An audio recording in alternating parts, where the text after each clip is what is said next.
Guruji, it is so difficult to stand on one leg even on solid ground. Yesterday, you mentioned that when Krishna grew up, he danced on the head of a terrifying, thousand-hooded venomous serpent in the Yamuna River. How did such a dangerous serpent end up in such a sacred river? That is an excellent question, my child. The serpent's name was Kaliya.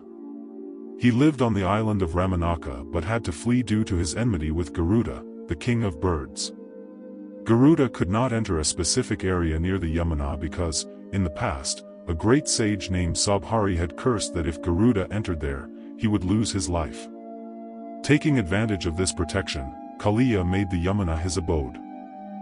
But with the arrival of that serpent, the sacred Yamuna must have become poisoned, right Guruji? Indeed, my child. Kaliya's venom was so potent that the heat from his breath and his body made the river water boil. The poisonous fumes were so deadly that birds flying over the river would fall dead. Trees and all aquatic life perished. That which was once the liquid form of Krishna's love became trapped in a cycle of poison. Oh no! Mother Yamuna must have been in such agony. How did Krishna resolve this? Krishna did not hesitate for a moment and plunged straight into the poisoned waters. When Kaliya attacked, coiling his body around him, Krishna expanded himself, breaking the serpent's grip. He then leaped onto the thousand hoods and began an extraordinary, divine dance. This was the Kaliya Mardana, the subduing of Kaliya. Incredible! Dancing on a thousand-hooded serpent. Yes. Whenever the serpent rose in anger, Krishna's divine feet would land rhythmically on his hoods.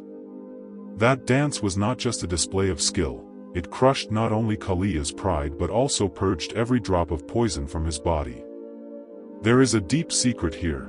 The very feet that the Yamuna had longed to touch, those same lotus feet now descended upon the head of the serpent, purifying the entire river.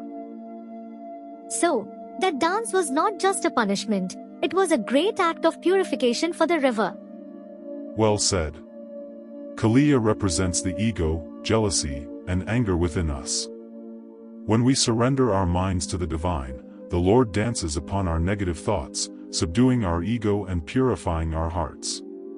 Kaliya, realizing his folly, surrendered to Krishna. Krishna, in his mercy, forgave him and said, "Now, go back to the island of Ramanaka. Garuda will no longer harm you." What a beautiful message! A story that cleanses both the river and the human heart simultaneously. Truly. Kaliya left, and the Yamuna became pristine again. However, Mother Yamuna was yet to face another test, this time from the Gopis of Vrindavan. A test? Near the Yamuna? Yes. During the winter, the Gopis performed a rigorous Katyayani Vrata on the banks of the Yamuna to attain Lord Krishna as their husband. What were the rules of this vow? And why did they go to the Yamuna to bathe? We shall discover the mysteries of this sacred vow in tomorrow's episode.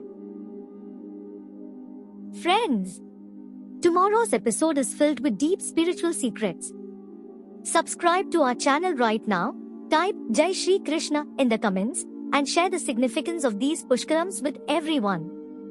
See you tomorrow.